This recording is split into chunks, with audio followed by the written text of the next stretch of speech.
Sot në kuvend është mbyllur debati lidhur me mandatin e prokurorëve të SPAK. Këshilli i Lartë i Prokurorisë është arrestuar kundër kërkesës së kreut të prokurorisë posaçme për një përsëritje të mundshme ose SPAK-u dhënë mundësi rikandidimit dhe rikalimin vetting të prokurorëve aktual të SPAK në fund të mandatit të tyre. Mirela Bogdani është shprehur kundër argumenteve Dumanit përfshirë dhe mbi ngarkesën që mund krijohej për shkak të largimit të menjëhershëm të 11 prokurorëve. Sipas Bogdanit, kjo nuk është e vërtetë pasi rifreskimi do të jetë gradual dhe nuk i prek dosjet. Ai gjithashtu pohoi se përsëritja e mandatit do të kërkonte një ndryshim kushtetues dhe do të ishte një sforcim i panevojshëm. Ajo nuk e tha, por nëse kjo gjë do ndodhte, do të jepte mundësi politikës të fusteduar dhe më thellë në reformën drejtësi, një gjë që me sa duket është kundër dhe ndaj ideve dhe interesave të sponsorëve ndërkombëtar të saj. Edhe ndaj Bogdanit, ashtu si ndaj Dumanit, socialistët preferuan të ershtin, duke e lënë atë si shlande Dumanin para llogaresë së deputetëve demokrat, të cilët si gjithmonë kishin hallin të mbronin prokurorët që jetojnë qeverinë dhe të sulmojnë ata që jetojnë Berishën, familjen e tij dhe sigurisht edhe 21 janarin. E me qëra fjalët e 21 janari, sot në SPAK u shfaq Lulzim Basha. Ndonë se u kujdes jo pa sukses që të mos kishte kamerat tona afër, ai nuk i shpëtoi daljes në ekran. Ndërsa este si i futur në Oklai drejt zyrës së Altin Dumanit, prokurorit që po heton dosjen më të bujshme të një krimi shtetëror. E cilësoj krim shtetëror, jo sepse thjesht unë besoj se është i tillë, por sepse kështu vendosi gjykata e Strasburgut, e cila edhe urdhëroi sistemi gjyqësor shqiptar të rijap procesin dhe të hetojë zinxhirin komandues të vrasjeve. Në zinxhirin komandues është edhe Lulzim Basha si ish ministri i brendshëm, në varësi të cilit ishte edhe Garda e Republikës dhe Ndrea Prendi dhe Agron Kuliqi. Të gjithë ta të thirrur dhe të hetuar nga SPAK për atë masakër jo thjesht ndër civil, por masakër të sistemit demokratik në një vend antar të NATO-s, ku ushtarakët u përdorën kundër civilëve të paarmatosur. Një gjë që ushtria e Safet Xhulalit nuk e kishte bërë as në vitin e mbrapsht 1997. Pra Lulzim Basha ishte një nga dy personat ende të papyetur për këtë ngjarje, të paktën nga sa dim ne. Tani na mbetet ta mençojmë jo se për çfarë ai është pyetur, por se si ai është përgjigjur. Personi tjetër i vetëm që nuk është thirrur akoma për këtë ngjarje është Sali Berisha. Se çfarë mendon ai për 21 janarin e dim. Se çfarë vet ka thënë ai me gojën e vet para, gjatë dhe pas 21 janarit dhe këto e mbaj mend. Se çfarë kanë pasur në dorë prokurorët, familjarët dhe këto e dim. Por dalja e fundit e një audioje ku Ndrea Prendi jepte urdhër për të shtirë në mish, tregon se prokurorët mund të kenë në duar atë që Berisha mendon se është dukur, serverin e kryeministrisë. Ndaj Lulzim Basha sot në SPAK mund të jetë përballur me ndonjë befasi, me ndonjë sekuencë asaj audio që mund t'i jap atij mesazhin shokues se në fakt nuk ka nevojë për dëshminë e tij. Sa i thirret aty për të lehtësuar pozitën e tij në një dosje që ta ndjek pas gjithjetën, edhe sikur ai të mos ketë bërë asgjë. Përballë do të ketë portretin si një mur betoni të prokurorëve të SPAK, veçanërisht Altin Dumanit. Prokurori i hekur ndoshta do të mbahet mend si më i kontestuar i sekretari SPAK, por pas 18 dhjetorit, ai vërtet do të jetë thjesht një prokuror, por jo një prokuror i thjesht. Dhe me që pas dhjetorit vjen dhe janari, duket se kësaj radhe data 21 nuk do të zgjerë vetëm socialistët me trëndafil në dorë, por dhe dikë tjetër me diçka shumë më të rënd kuris. Si shtot një rregull i vjetër i kriminalistikës, vrasjet zbulohen gjithmonë, është thjesht çështje kohe. Por a është ajo kohë tani, edhe për 21 janarin? Për këtë do të flasim sonte. Sigla.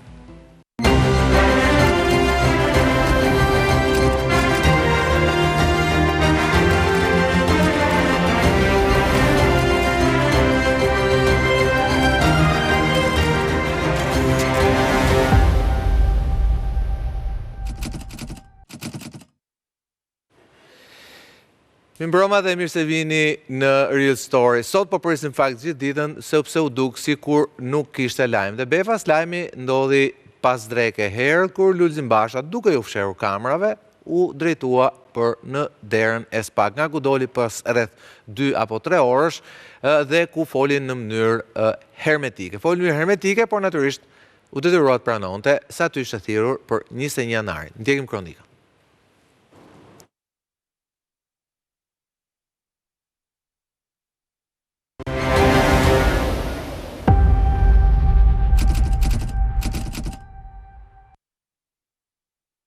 Për herë të parë gati 15 vite nga ngjarja dhe pas rihapjes së hetimeve nga SPAK për dosjen e 21 janarit, Lulzim Basha është thirrur në prokurorinë e posaçme për këtë çështje.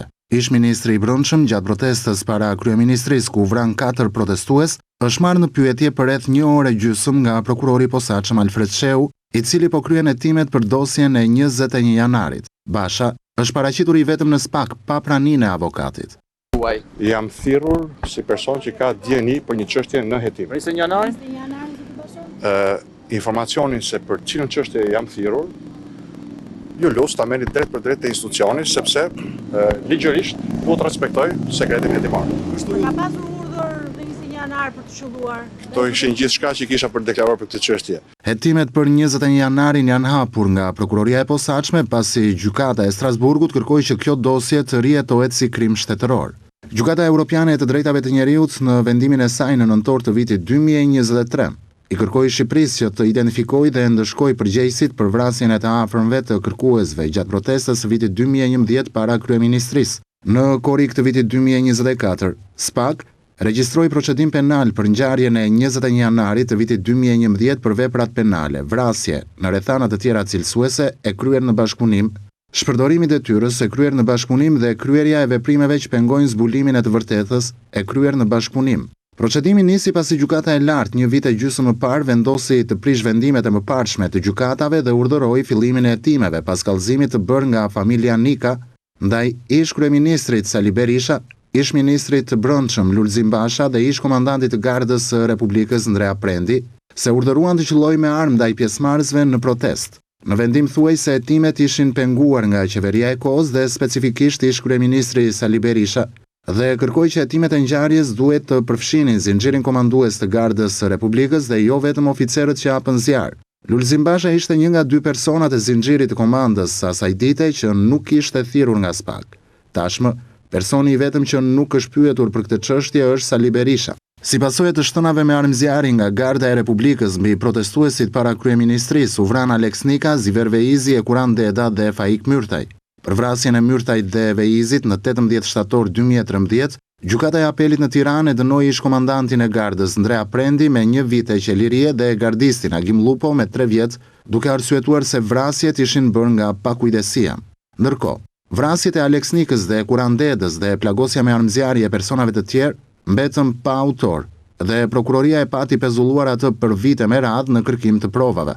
Kjo thirrje e Bashës në SPAK tregon se më në fund diçka po lëviz në dosjen e shekullit, vetëm 2 muaj para 15 vjetorit të asaj ngjarje tragjike.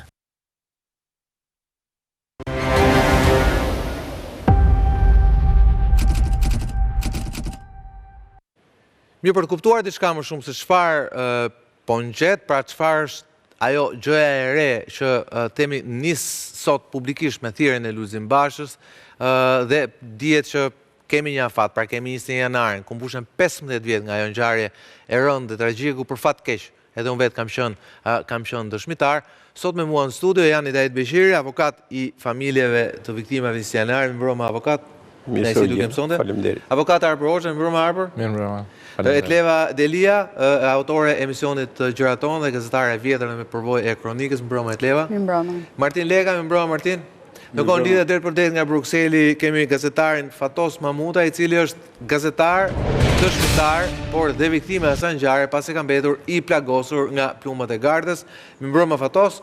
Atëherë po i nis nga këtu që emocionalisht je më i ngarkuar se ne tjerët për këtë ngjarje, se sigurisht je më i përfshirë jo me dëshirën tënde, po për shkak të asaj plagë që ti more që për fat nuk rezultoi fatale, për fat ne kemi diskutuar që për çështje centimetrash temi ai plumb mund të kishte marrë dhe ty dhe jetën. Dhe duket se kësaj radhe po gjykohen Fatos jo plumbat që të goditën ty, por komanda që i urdhroi ato plumbat nisën drejt civilëve.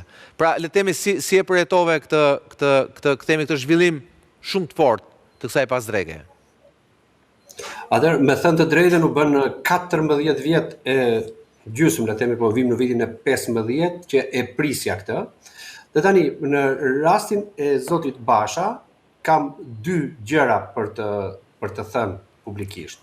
Numër 1 është në ditën e njëjtë, pra në datën 20 janar, një ditë përpara protestës, unë isha në të njëjtin televizion ku jemi bashkë sot, dhe isha gazetari tek drejtoria e përgjithshme e policisë, pra përballë Ministrisë Jashtme, ku zoti Basha pas mbledhjes që patim me policinë për masat e protestës së nesërme, ka thënë shprehmisht përpara gazetarëve, kjo gjendet lehtë në të gjitha arkivat e mediave, gjitha arkivat e televizionit shqiptare. Ka thënë shprehmisht: nesër neve nuk marrim parasysh çfarë do t'ju ndodhi atyre që do bëjnë, që kanë lajmëruar për të bërë akte dhune. Pra, në një farmase e paralajmëroi këtë papërgjegjshmëri që e ka ndjekur këtë çështje prej 15 vitesh. Kjo ishte numër 1-shi. Dhe numër 2-shi, për zotin Basha doja të thoja që para pak muajsh ka qenë në Amerikë dhe ishte i ftuar tek zëri i Amerikës. Dhe mes të tjerave ka folur edhe për 21 janarin. Dhe aty gjatë intervistës, po citoj pak fjalit të tij, tha që fillimisht mua më keq informuan, më thanë tha që janë vrarë policë. Pastaj tha doli që ishin vrarë protestues. Askush nuk u mor me këtë. Tani, le të themi që Basha ishte lajmëruar për çfarë do ndodhte në 21 janar, ishte lajmëruar që një ditë më përpara, sepse këtë e ka pohor vetëm me gojën e tij. Ndërkohë, 14 vjet më mbrapa, del dhe thotë që mua më keq informuan për çfarë ndodhi. Pra, tani ta sqarojmë, zoti Basha është i paaft, është njëri që e keq informojnë, pra mund ta kishin keq informuar dhe një ditë përpara. Këtë ta ja përgjigjen unë që tani, po dalim tek pyetja tjetër. Atëherë, kjo ishte e para. Dhe e dyta, domethënë për zotin Basha, tani përpara SPAK-ut vazhdon të bëjë të njëjtin spektakël dhe të njëjtin ping-pong që ka bërë deri tani, apo ka thënë diçka që duhet ta thoshte vërtet çfarë kishte në dieni? Okej, Fatos, shumë bukur, jo ta vazhdojmë këtu, sepse ti ke kujtuar një gjë se gazetarët e mirë vlerësohen nga memoria që kanë. Këtu merren shumë çka ka thënë Berisha pas 21 janarit. Në fakt, ajo që ti the është një nga gjërat që e përballë Bashën ligjërisht me ato që ka ndodhi në 20 janar dhe më pas. Sepse pikërisht kërcënimi që ka bërë Lulzim Basha nga drejtoria e policisë, asaj ti referohesh apo jo, natën e 21 janarit, duke pasur në datën e 20 janarit. Datën e 20 janarit, pra një natë përpara, përballja që thaj do të përballen me, pra në një farë mënyrë Basha e paralajmëroi çfarë do ndodhte. Pavarësisht se ndoshta në 21 janar, pastaj dalim te pjesa e parë, ajo që folën për paaftësinë e tij, ndoshta ai realisht e ka patur situatën jashtë kontrollit. Por këtu flasim për përgjegjësitë që ai mban si pjesë de jure e zinxhirit komandës. Këtu dohet përfshija pak juve avokat. Fakti që Basha ka paralajmëruar atë gjën e natës 20 janarit, pra një ditë disa orë para ngjarjes. Megjithse ai realisht, paktën nga dëshmitë që un kam nga aktorë tjerë, ai ka qenë fare i shkëputur nga ngjarja. Të paktën është parë në fillim, të gjithë e kujtojmë Mbaj Taracës apo jo, duke parë, por me njerë më pas ai është zhdukur. Nuk e di çfarë mund të ketë pas serve më pas, po për shembull nga dëshmitë e mia personale që un kam përfshirë në libër, zoti Basha në orët e protestës ka qenë në zyrë me Sokol Oldash, në zyrën e Sokol Oldashit, pra që në atë kohë ka qenë ministri i transporteve, pra afër Sherit Skënderbej, pra ai vetë ndoshta mund mos ketë qenë direkt i përfshirë.